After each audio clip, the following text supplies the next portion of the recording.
Oh boy, it is here. The Nintendo Switch 2 has arrived. Let's ramble. Hold up, place go wild when I pull up. They all on me like it once.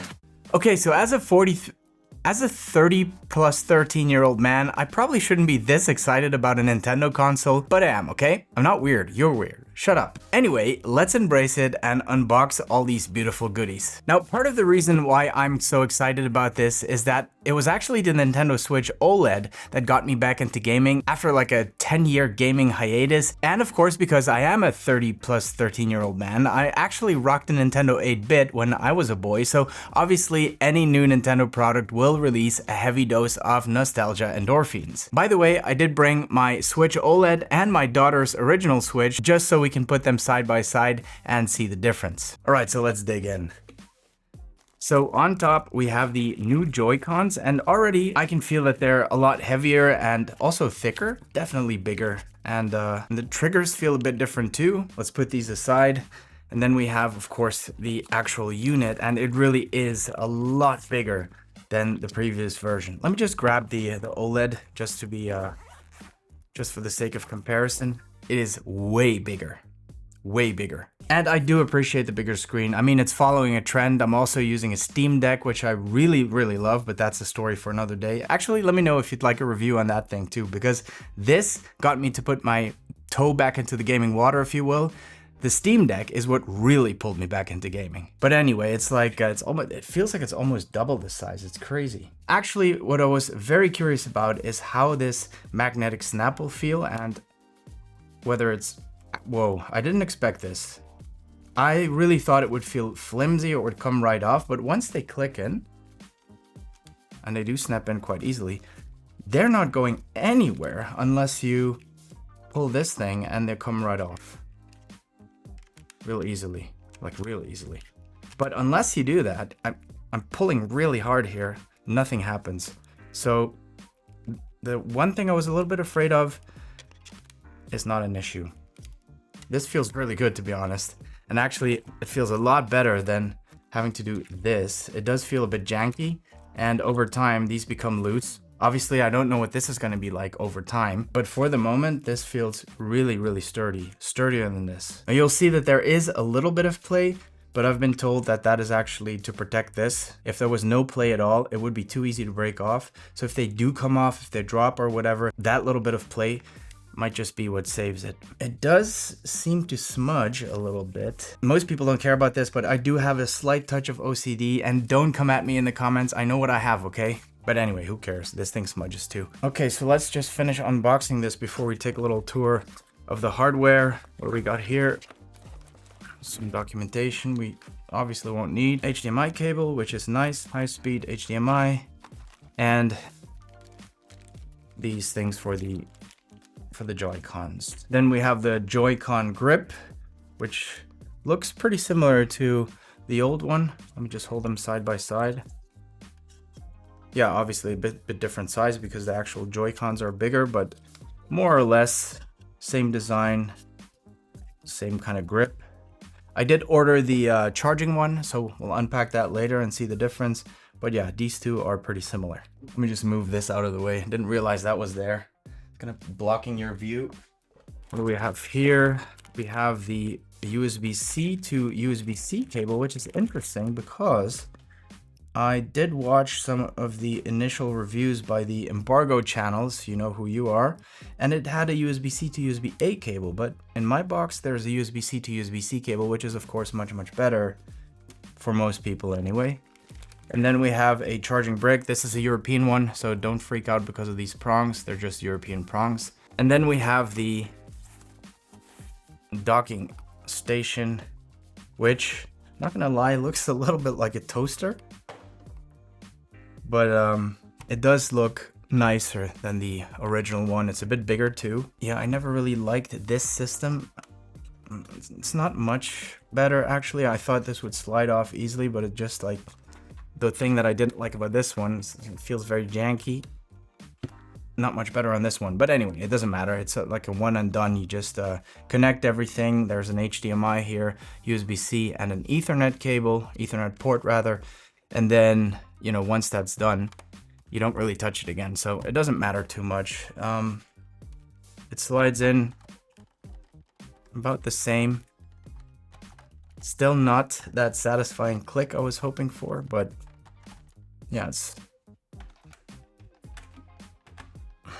pretty much the same. Not much improvement there, but it does the job, I'm sure. So there's that. So let's take a quick tour of the actual unit. We have a USB-C port at the bottom, a USB-C port on top. We have a 3.5mm jack for your headphones, on and off switch, obviously, volume rocker, and here we have the slot for the game cards, which interestingly is rubberized this time. Personally, I don't really buy a lot of physical copies. I tend to download my games. I like to have them all on my console, and you know, I don't like to carry around a bunch of stuff. But yeah, it's nice to have that little port security here.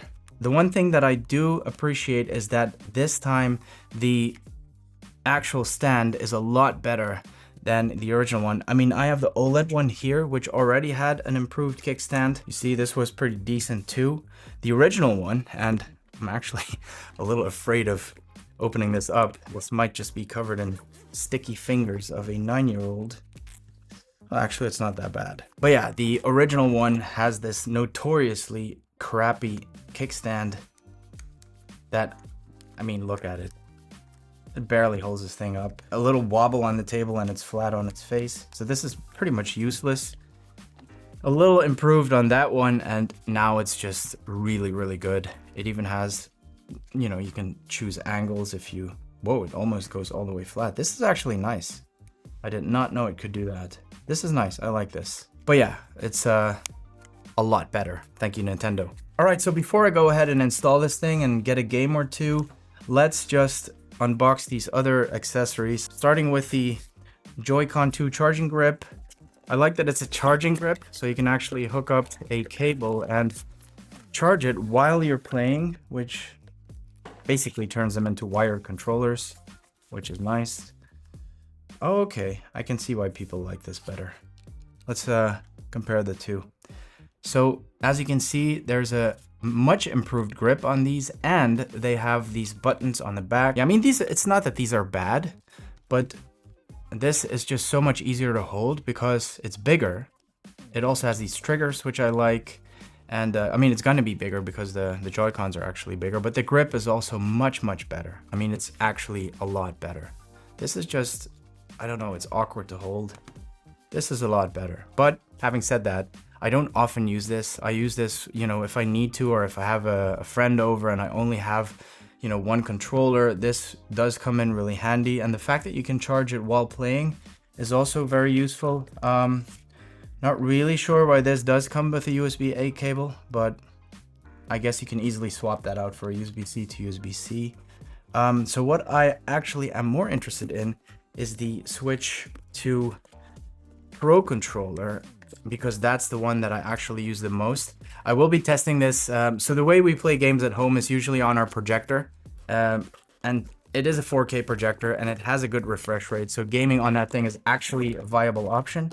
And I can't wait to dock this Nintendo and play it.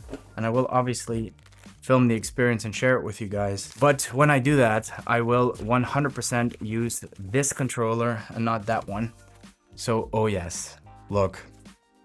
Guys, there's a big difference between holding this stuff and this thing. It's actually nice and heavy this time, and I don't know why, but the form factor is really nice. It's very compact. It's much smaller than my other controllers, but yeah, for some reason, like a PlayStation controller would be bigger, but I don't know, it feels good in the hand. Yeah, I said it. Also, these joysticks, they feel really nice for some reason. The feedback is really nice. They're not too stiff, but also not too loose. Yeah, can't wait to try this out, but this feels really good.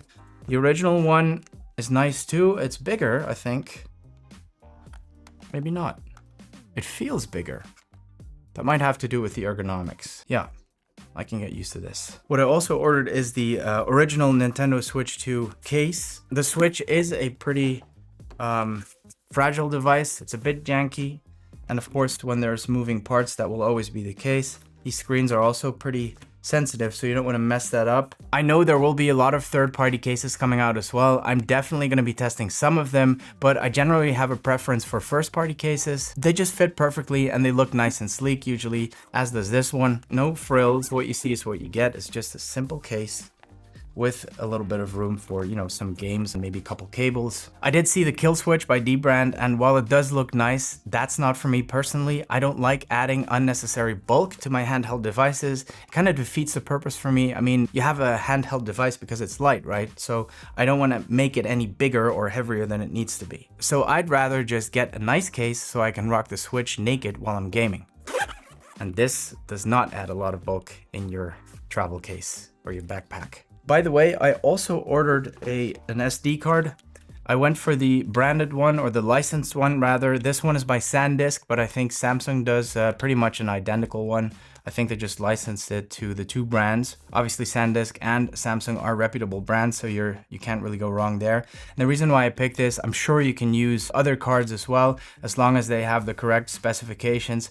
But you know, these are not that expensive compared to other cards. And when you buy one of these, you know it's gonna work. You're 100% sure this is optimized for that console. So, you know, why bother with something else? What I didn't order is the little racing wheels. It's a cute idea, and I know some people like it, but I really hate how they handle. It doesn't add to the game at all. If anything, it makes me a worse racer, so they just end up collecting dust at our house. What I also didn't order, at first at least, is the camera.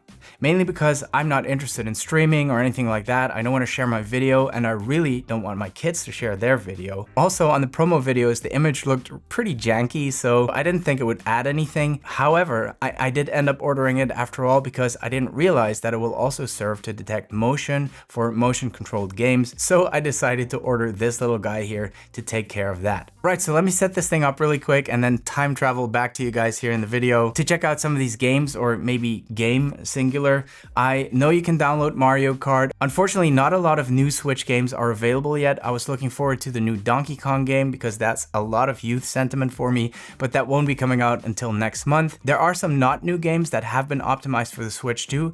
Slightly annoying that certain games cannot be downloaded digitally and can only be purchased physically. I'm not sure what that's about. Maybe you guys do, maybe there is a purpose to that. Please do enlighten me in the comments below, but to me it seems kind of silly. Anyway, Mario Kart's a dope game series and one of the first games I got severely addicted to, so let's play this bad boy. Mario Kart World!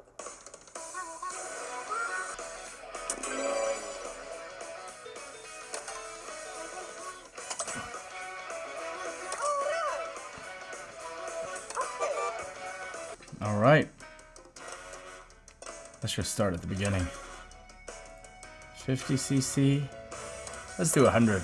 Feeling brave.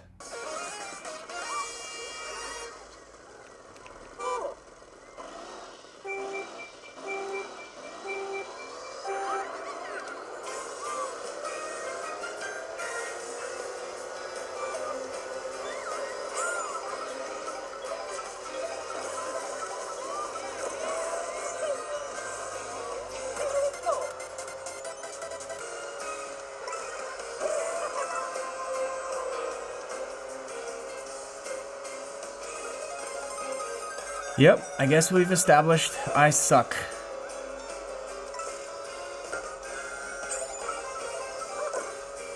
Oh yeah. Bam. Sucker. Ah, come on. I suck. Ah, come on. Damn nanners. I will say this screen is really nice to play on. It's not an OLED, but honestly, I don't know if it's the size or what it is, but I don't think it looks worse than the OLED, to be honest. It looks really good. First, how the heck did that happen? Seriously, how did that happen?